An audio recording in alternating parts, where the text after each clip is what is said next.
The cantina smelled like burnt oil and alien sweat.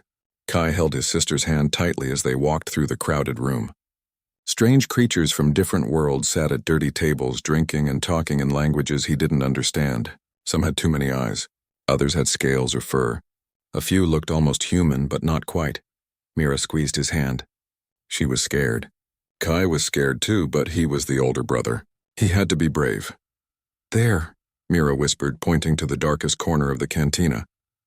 A man sat alone at a table. He wore a long black coat and kept his face hidden in the shadows. No one sat near him. Even the dangerous-looking aliens gave his table a wide space. They walked past quickly, not looking at him. Kai swallowed hard. This was the man they needed. This was the man everyone called the Boogeyman. They walked toward the table. With each step, Kai's heart beat faster. What if the stories were true? What if this man was as terrible as people said? But then he remembered his mother's face and he kept walking. When they reached the table, the man didn't look up. He sat perfectly still like a statue. A half-empty glass sat in front of him. "Mr. Chen," Kai said. His voice came out smaller than he wanted. The man still didn't move. For a long moment, there was only silence. Then he spoke. His voice was quiet and cold. "Go home, kids, please," Mira said. "We need your help." "No, you don't. You need to leave now." Kai felt anger rise in his chest. They had come so far. They had spent weeks finding this place, asking dangerous people dangerous questions. They had risked everything to get here. "The Galactic Empire took our mom," Kai said loudly. Several aliens at nearby tables turned to look. "They took her 3 weeks ago. I said no." The man's voice was harder now. "I don't do family rescue missions. I don't do charity work. Go home." Mira pulled something from her pocket. It was a small device that projected a blue hologram into the air. An image appeared above the table. It showed a woman with kind eyes and dark hair pulled back in a ponytail. She was smiling at whoever held the camera. "This is our mom," Mira said.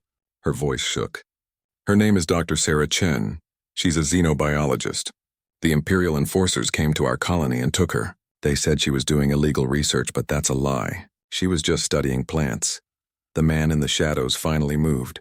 He leaned forward just enough that the light touched his face. Kai saw hard eyes, a scared jaw, and a face that looked like it had seen too many bad things. Marcus Chen stared at the hologram. His expression didn't change, but something flickered in his eyes. Recognition. "Where was she taken?" he asked. "We don't know exactly," Kai said quickly, sensing a chance. "But we have information. We know it was Imperial forces. We know they came specifically for her. They didn't take anyone else from the colony. And you think I can help you? Why?" "Because you're Marcus Chen," Kai said. "You're the Boogeyman. Everyone says you're the most dangerous human alive. They say you fought in the border wars.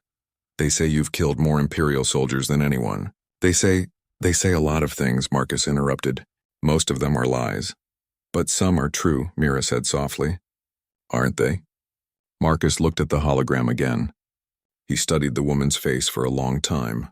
Finally, he reached out and touched the image, his finger passing through the blue light. "I knew her," he said quietly. "Long time ago, during the war." Kai and Mira exchanged glances. This was more than they had hoped for.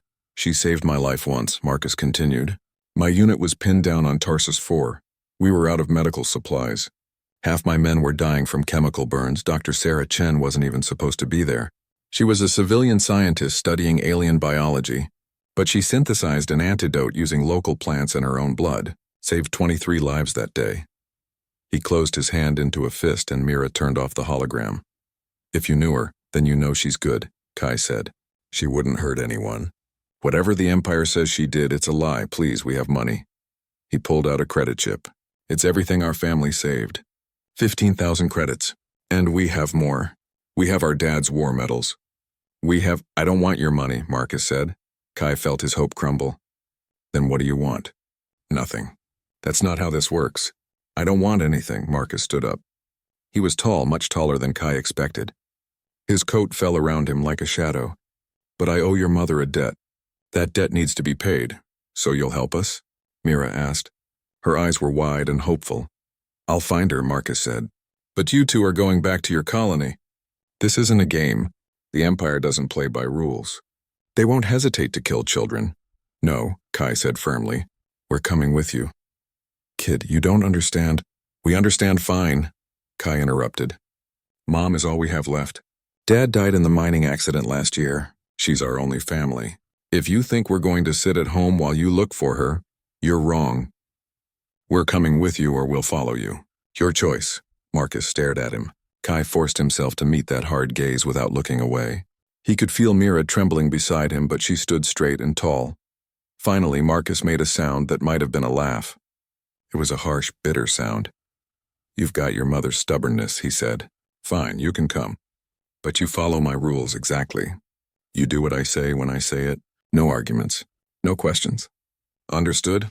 Understood, Kai and Mira said together. Good, my ship is in Dock 17. Be there in 1 hour. Bring only what you can carry. No toys, no sentimental items. Just practical gear. And say goodbye to anyone you care about on this station. Because once we start this, there's no turning back. The Empire doesn't forgive and they don't forget. Marcus walked past them toward the exit. As he moved through the cantina, aliens pressed themselves against the walls to let him pass. Fear rippled through the room like a wave. Kai looked at his sister. Are you sure about this? Mira nodded. For Mom, Kai agreed. They left the cantina and headed toward the dock. Neither of them looked back. Neither of them saw the way the bartender immediately contacted someone on a hidden communicator, whispering urgently about the Boogeyman and 2 human children. The hunt for their mother was about to begin. But in the darkness between stars, the Galactic Empire was already watching. And they were ready. 1 hour later, Kai and Mira stood in front of Dock 17. The ship before them was sleek and black, covered in scars from old battles. Weapons bristled from its hull. It looked exactly like what the Boogeyman would fly. The loading ramp lowered with a hiss of hydraulics.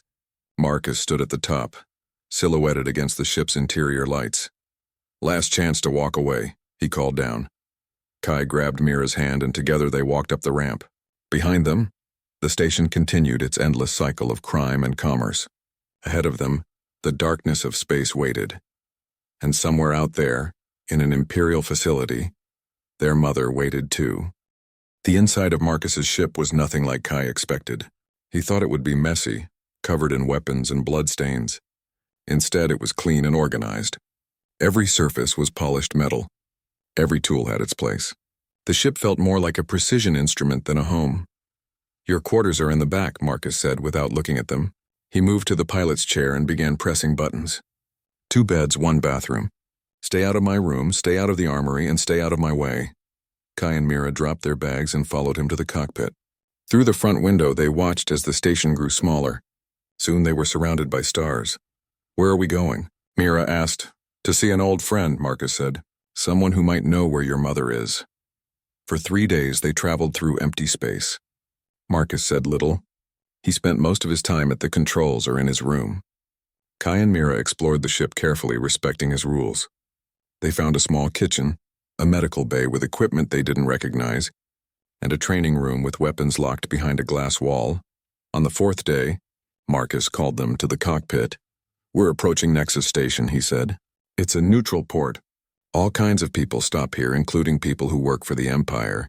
You 2 stay quiet and stay close to me. Don't talk to anyone. Don't make eye contact. Understand? They nodded. Nexus Station was twice the size of the Outer Rim Station where they found Marcus. Thousands of ships came and went from its docking bays. Inside, the corridors were crowded with aliens from 100 different worlds. Marcus led them through the crowds to a small shop in the lower levels. The sign above the door showed symbols in 5 different languages. Inside, the walls were covered with electronic equipment. An alien with 4 arms and tentacles instead of a mouth sat behind a counter. Marcus Chin, the alien said through a translator box. Its voice sounded like clicking and buzzing. I heard you were dead. You heard wrong, Zek. I usually don't. But I'm happy to see you alive. What do you need? Information. Marcus placed the credit chip on the counter. 3 weeks ago, Imperial enforcers took a human woman from Colony 7. Dr. Sarah Chen. I need to know where they took her. Zek's tentacles wiggled. That's dangerous information, my friend. That's why I'm paying you. The alien touched the credit chip with 1 tentacle, then pulled it back like it was hot. This is a lot of money, more than I expected. It's not my money, Marcus said. It belongs to her children. He gestured to Kai and Mira. Zek looked at them with its large eyes. For a moment, the alien was silent. Then it made a sound like a sigh. Wait here, Zek said. This will take time. They waited for an hour.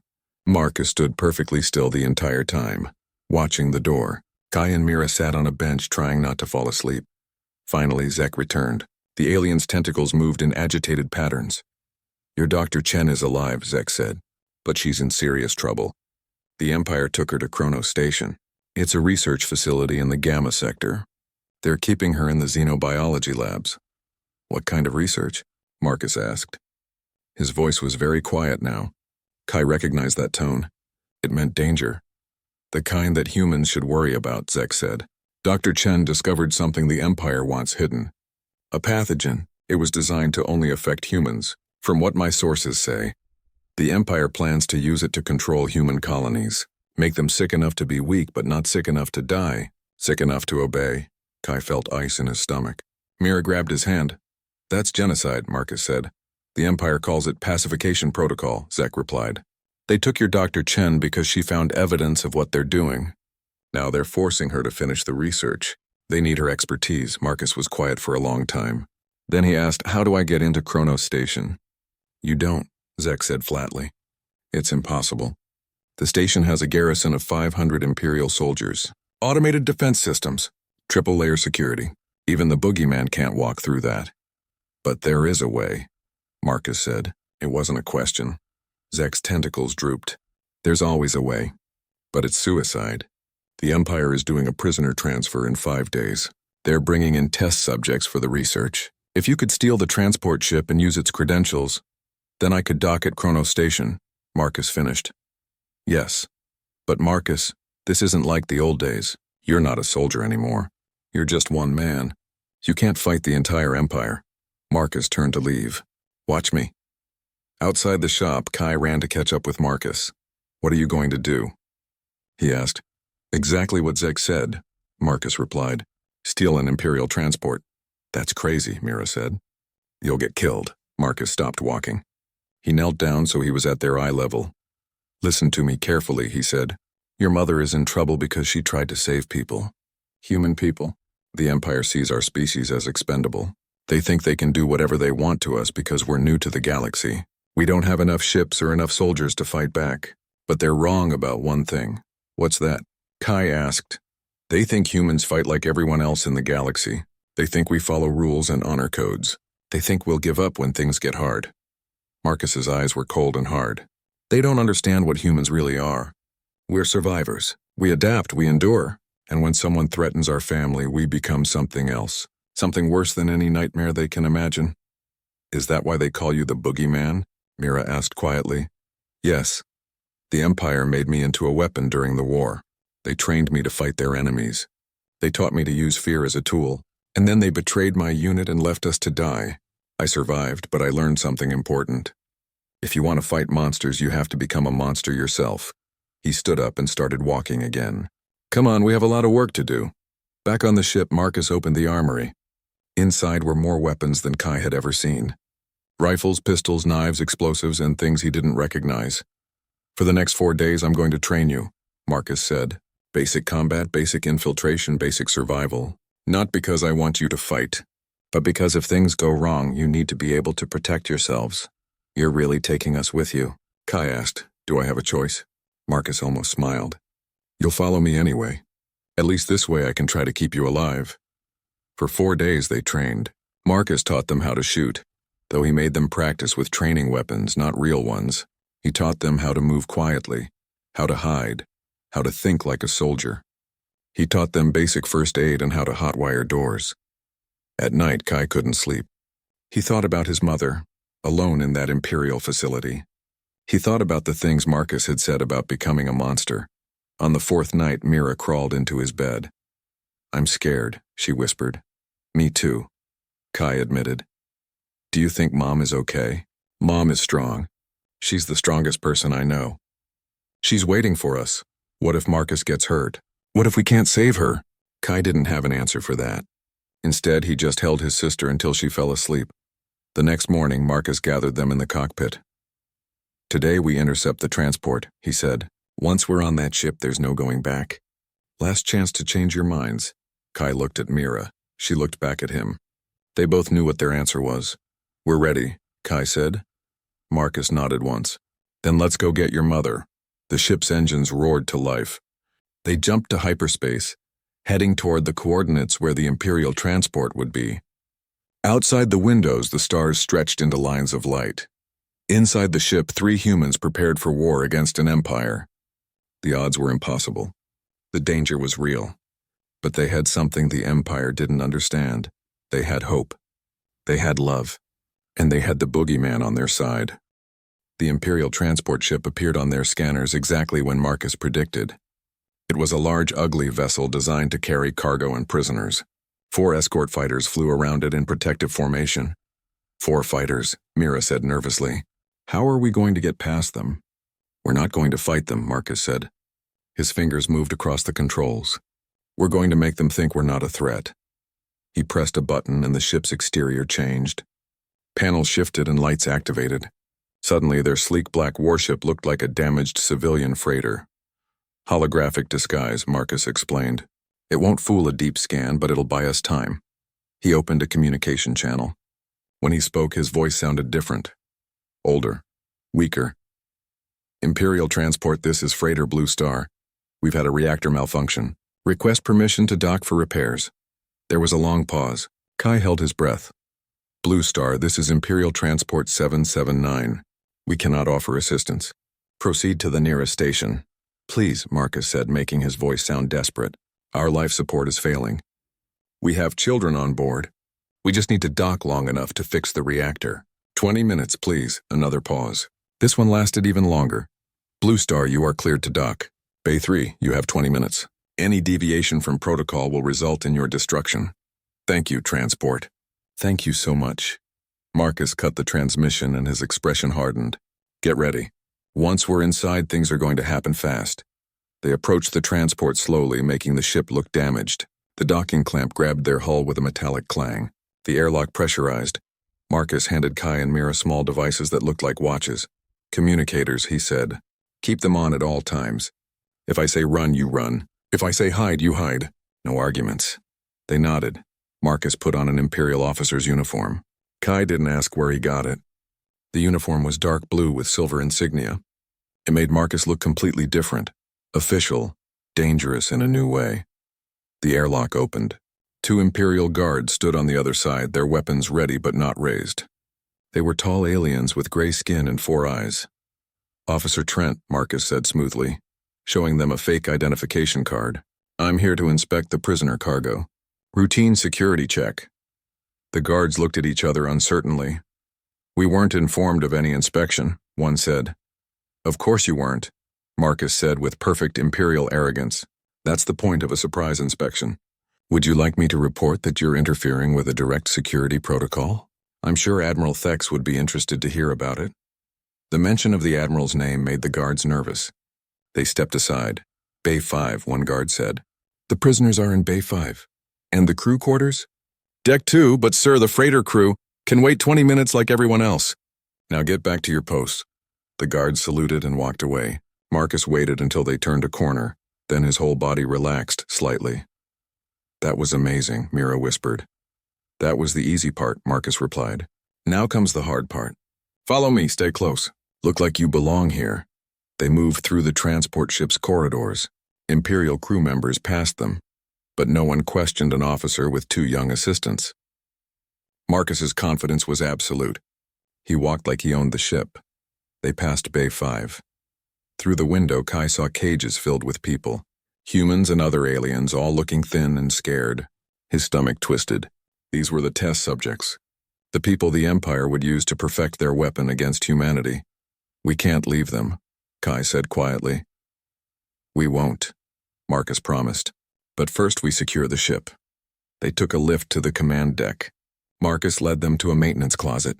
"Stay here," he ordered. "Don't come out unless I call you. If you hear alarms, use the ventilation shafts to get back to my ship. The codes to start it are 779 Delta." "Got it. 779 Delta," Kai repeated. "But where are you going?" To introduce myself to the captain, Marcus left them in the closet. Through a crack in the door, Kai and Mira watched him walk down the corridor. He stopped at the command deck entrance. 2 guards stood there. What happened next happened so fast that Kai almost missed it. Marcus moved like lightning. 1 guard dropped without making a sound. The other tried to raise his weapon, but Marcus had already disarmed him. Within seconds, both guards were unconscious on the floor. Marcus dragged them into a side room, then entered the command deck. Kai and Mira waited. 5 minutes passed, then 10. Kai's hands were sweating. What if something went wrong? What if Marcus was outnumbered? Then the ship's intercom crackled to life. "Attention all personnel," Marcus's voice said. "This is Commander Trent. We have a confirmed contamination in the prisoner bay. All crew members are to report to the medical bay immediately for decontamination screening." This is not a drill. Throughout the ship, alarms began to sound. Kai heard running footsteps in the corridor as crew members rushed to the medical bay. 3 minutes later, Marcus opened the closet door. "Come with me, now." They ran to the command deck. Inside, the captain and 2 officers were tied up and gagged. Marcus sat at the main console, his fingers flying across the controls. "What are you doing?" Mira asked. "Locking down the ship," Marcus said. "Sealing all the crew in the medical bay. Disabling the escort fighters. And sending a message to Kronos Station that we had to divert course due to mechanical failure." "They'll know it's a trap," Kai said.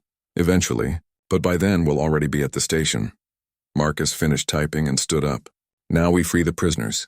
They went to Bay 5. Marcus opened the cages one by one. The prisoners stumbled out, confused and weak. There were 30 of them. Most were human, but some were other species. "Who are you?" one human man asked. He had scars on his face and looked like a soldier. "Someone who hates the Empire," Marcus said. "Listen carefully. This ship is under my control. In 6 hours we'll arrive at Kronos Station. You have a choice. I can drop you at the nearest neutral station, or you can help me attack the station." "Attack?" the soldier said. "There are only 30 of us.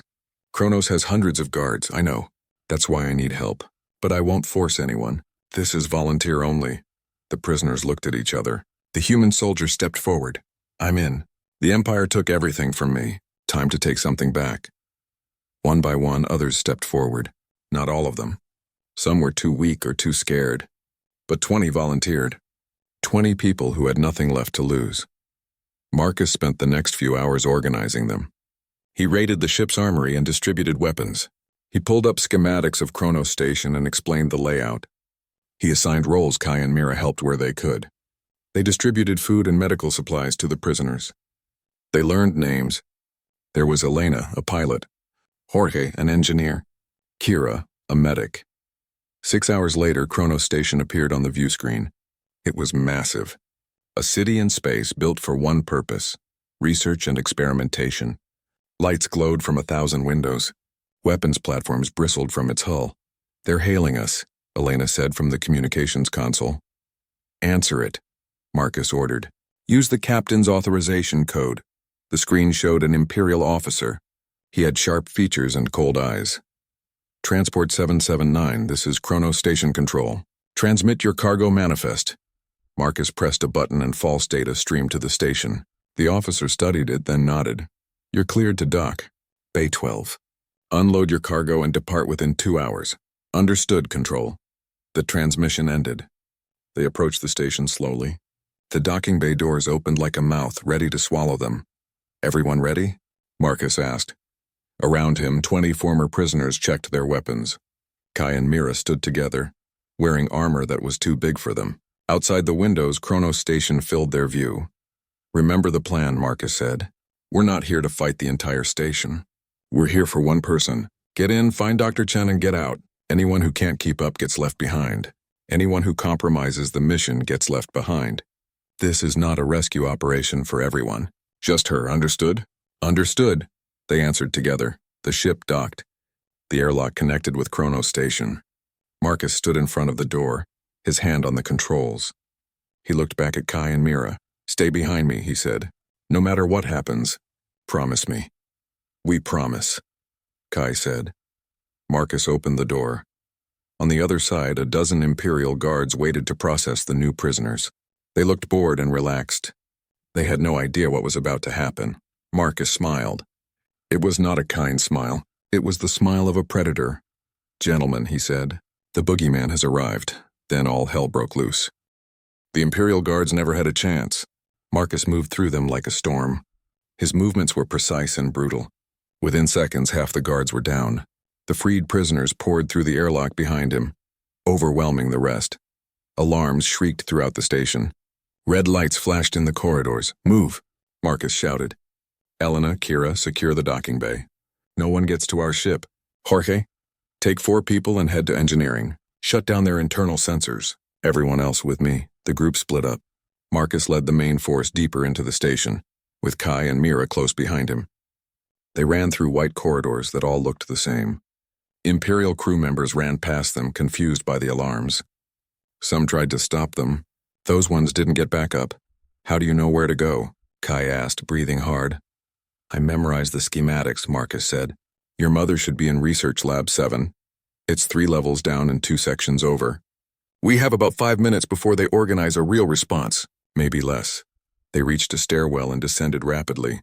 More guards appeared above them, firing energy weapons. Blue bolts sizzled past Kai's head. Marcus returned fire without breaking stride, his shots hitting targets with impossible accuracy. They burst into level 3.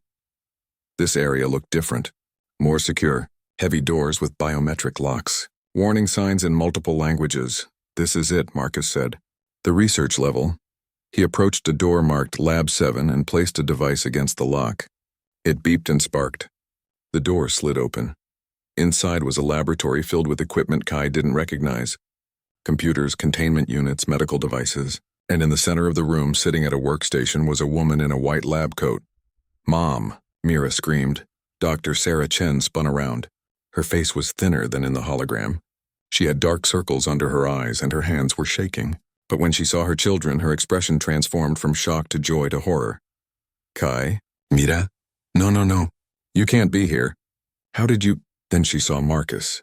Her eyes went wide. "Marcus Chen? Is that really you?" "Hello, Sarah," Marcus said. "Heard you got yourself into trouble." "I'm working on a bioweapon," she said quickly. "The Empire is forcing me to perfect a pathogen that targets humans specifically. They plan to deploy it across our colonies. But I've been sabotaging my own research, giving them false data, buying time." "We know," Marcus said. "That's why we're here. We're getting you out. You can't. Admiral Thex knows about you. This whole thing is a trap. He knew you'd come. He's been waiting." The lights went out. Emergency lighting flickered on, bathing everything in red. "Well?" a voice said from speakers overhead. "Right on schedule. Hello, Mr. Chen. Or should I call you the Boogeyman?" Marcus's expression didn't change. "Admiral Thex, I was hoping we'd get to meet." "Oh, we'll meet very soon. But first, let me show you something." On the laboratory screens, images appeared. Security camera feeds. They showed Jorge and his team in engineering, surrounded by Imperial soldiers. They showed the docking bay where Elena and Kira were pinned down by heavy weapons. They showed the corridors they had just run through, now filled with armed guards. "You walked right into my trap," Admiral Thex said. "Every move you made was predicted. Every route you took was watched. And now you're exactly where I want you, trapped in a laboratory with no way out." Marcus looked at the screens calmly. Then he looked at Dr. Chen. "Where's the pathogen?" "The finished version? In that containment unit." She pointed to a large cylinder filled with blue liquid. "But Marcus, you don't understand. If that gets released, it won't." Marcus turned to Kai. "Take your mother and your sister. There's a ventilation shaft behind that equipment panel. It leads to the maintenance tunnels. Follow them north until you reach the docking bay. Get to my ship. What about you?" Kai asked. "I'm going to have a conversation with the Admiral. Now go." "We're not leaving you," Mira said. "Yes, you are." Marcus's voice was hard. "This is not a discussion. Your mother needs to get off this station. She has information about the pathogen that needs to reach the free colonies. That's more important than my life. Now go." Dr. Chen pulled her children toward the equipment panel. She pulled it open, revealing a dark shaft. "Mom, we can't just leave him," Kai protested. "He's right," she said quietly. "Sometimes people have to make sacrifices. Come on." Kai looked back at Marcus, the man who had become their protector, their teacher, their hope. Marcus gave him a small nod. "Take care of your mom," he said, "and remember what I taught you. Humans survive. Always." Then Dr. Chen pushed her children into the shaft and climbed in after them. The panel closed behind them. Inside the tunnel, it was dark and cramped. They crawled forward on their hands and knees.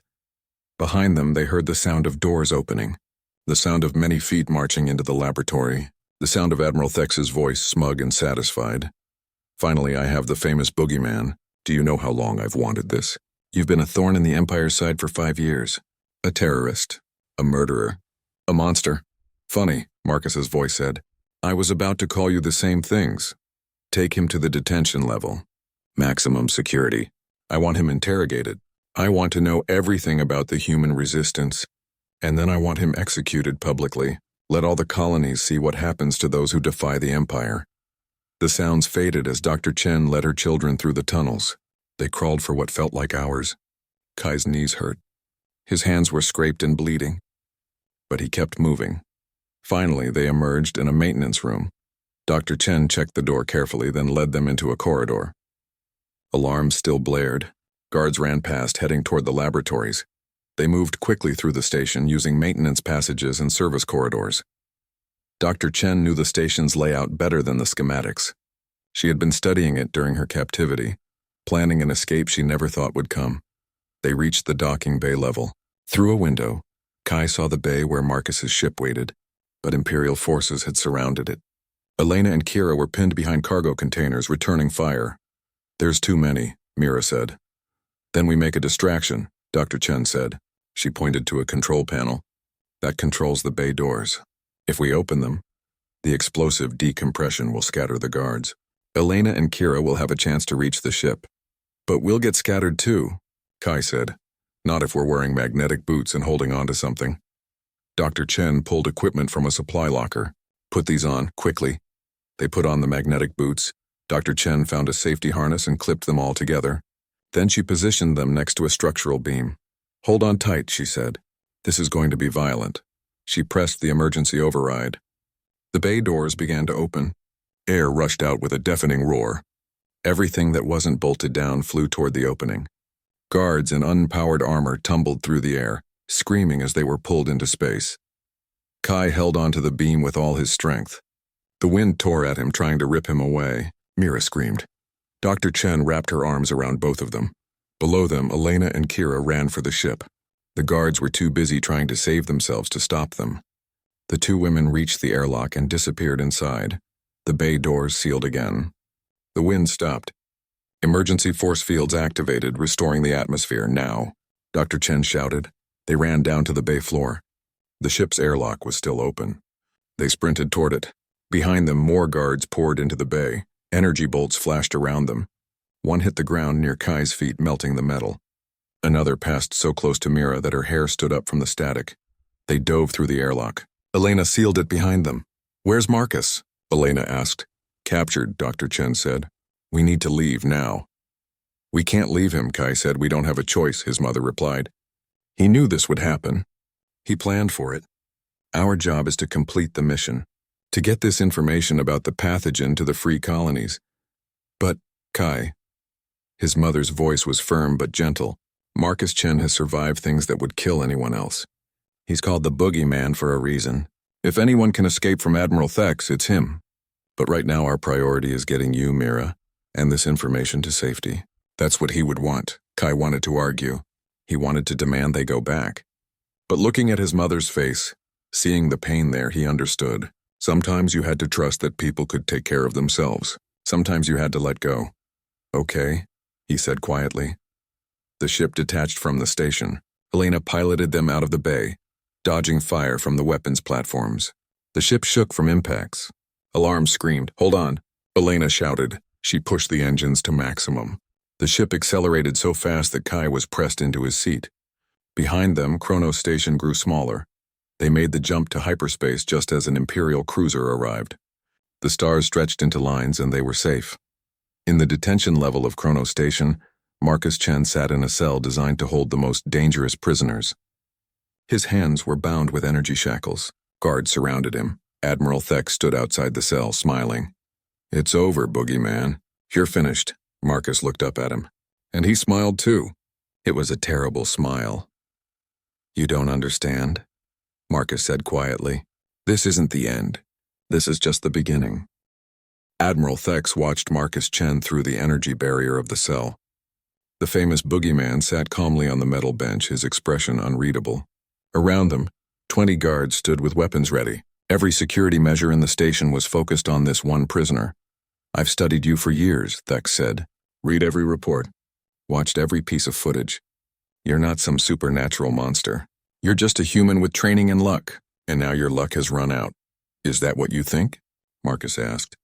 His voice was quiet, almost conversational. "That I rely on luck? I think you rely on fear. You built a reputation as something terrifying, and that reputation did half your work for you. But here, in this cell, you're just a man. Flesh and blood, breakable." Marcus smiled. "Tell me, Admiral, have you ever asked yourself why humans are so dangerous? Because you're violent and unpredictable?" "No." "Well, yes, but that's not the main reason." Marcus leaned forward. "Humans are dangerous because we're social creatures. We form bonds. We protect our own. And most importantly, we're willing to sacrifice ourselves for something bigger than ourselves. You took Dr. Chen thinking you could use her expertise, but what you really did was give her children a reason to find me, and you gave me a reason to come here. And look how well that worked out for you. You're captured. Dr. Chen and her children are on a ship heading nowhere. My fleet will intercept them within hours. This entire rebellion of yours dies here. Does it?" Marcus glanced at the ceiling. "Tell me something, Admiral.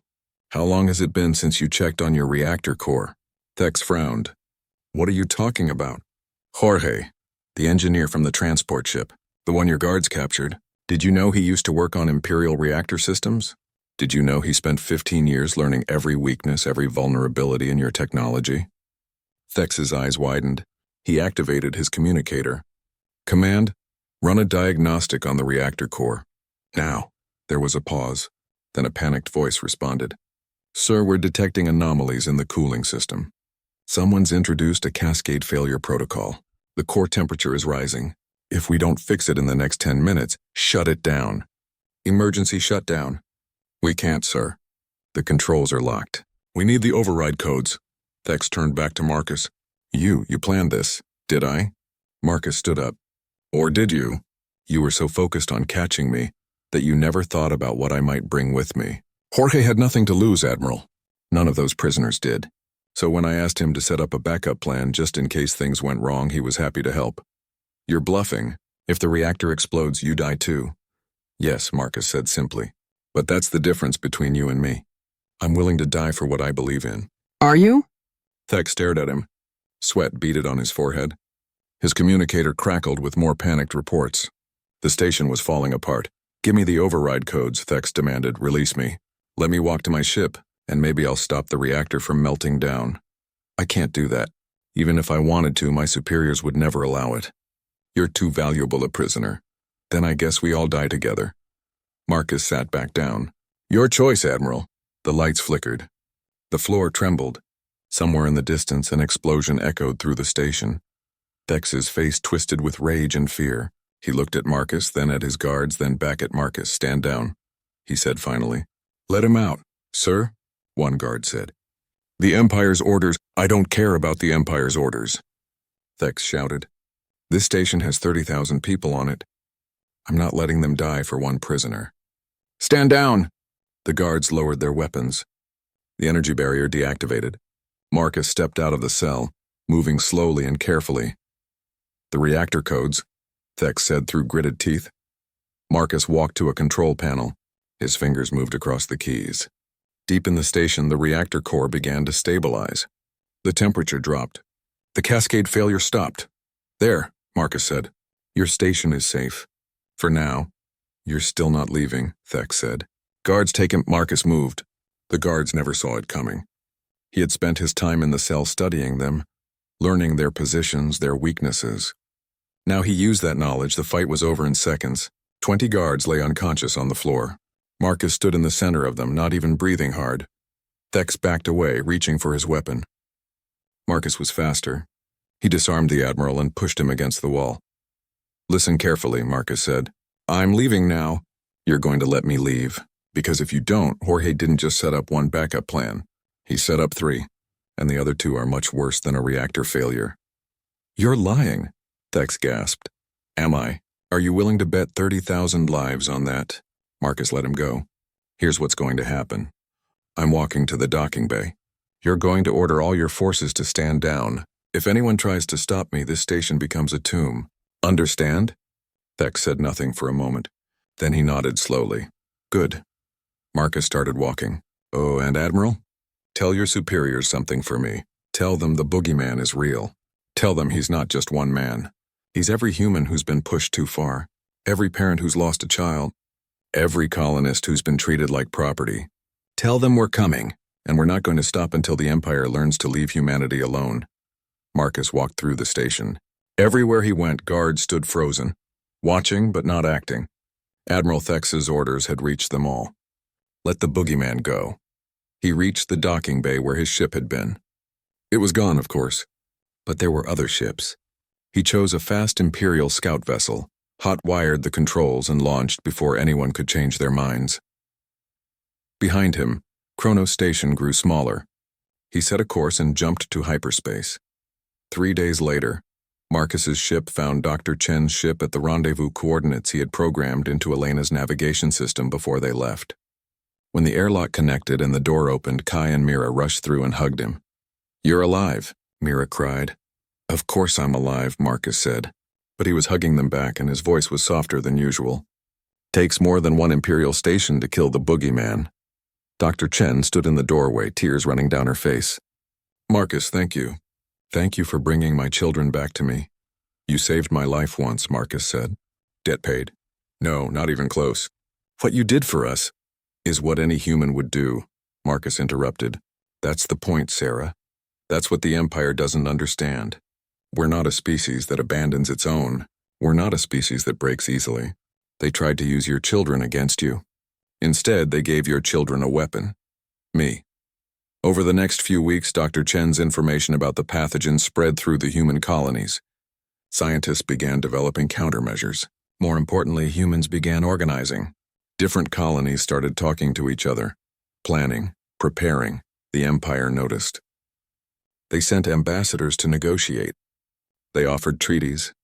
But humans remembered what the Empire had tried to do. They remembered the research labs, the test subjects, the pathogen meant to control them. Humans didn't negotiate. They prepared for war. 6 months later, Marcus sat in a cantina on a different station. He was alone again, back in the shadows where he belonged. His contract with the Chen family was complete. They were safe, reunited, and working to help other human colonies. A young man approached his table. He looked nervous but determined. Are you Marcus Chen? The man asked. Depends on who's asking. My name is David Torres. The Empire took my sister. They took her to a facility on... I don't do rescue missions anymore, Marcus said flatly. Please, I've heard what you did for the Chen family. I can pay. I said no. The young man pulled out a data chip and set it on the table. This chip contains information about Imperial slave operations. 20 facilities. Thousands of human prisoners. My sister is in one of them. I'm not asking you to save just her. I'm asking you to save all of them. Marcus looked at the chip. He didn't pick it up. Why me? Because you're the Boogeyman. Because humans need someone like you. Because... The young man's voice broke. Because I don't know who else to ask. Marcus was quiet for a long time. He thought about walking away. He thought about disappearing back into the shadows. He thought about all the reasons to say no. Then he thought about 2 children who had been brave enough to hire a monster to save their mother. He thought about Sarah Chen, working to protect human colonies. He thought about what he had told Admiral Thex. The Boogeyman wasn't just one man. He was every human who refused to give up. Marcus picked up the data chip. 20 facilities? He asked. 20 confirmed. There might be more.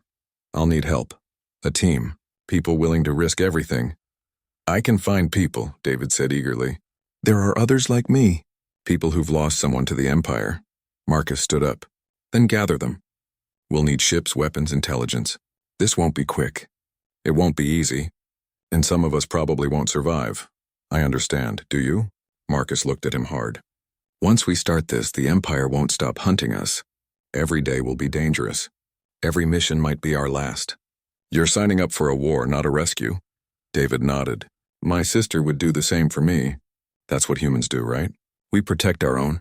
Marcus almost smiled. Yeah, that's what we do.